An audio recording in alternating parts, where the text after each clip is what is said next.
ជាមួយនឹងបងមើលចងកាជូករីងរហងគួរឲ្យចង់កាច់លេង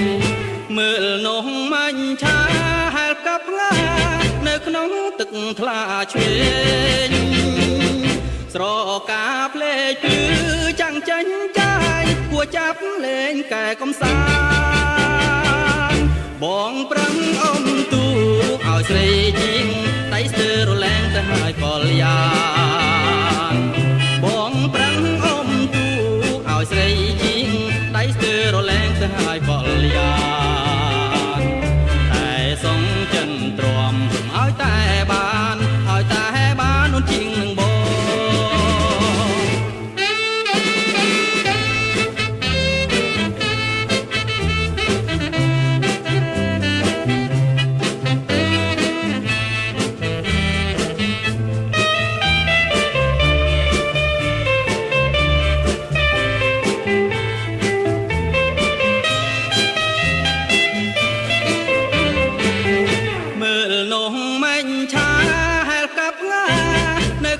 ទឹកថ្លាឆ្វេ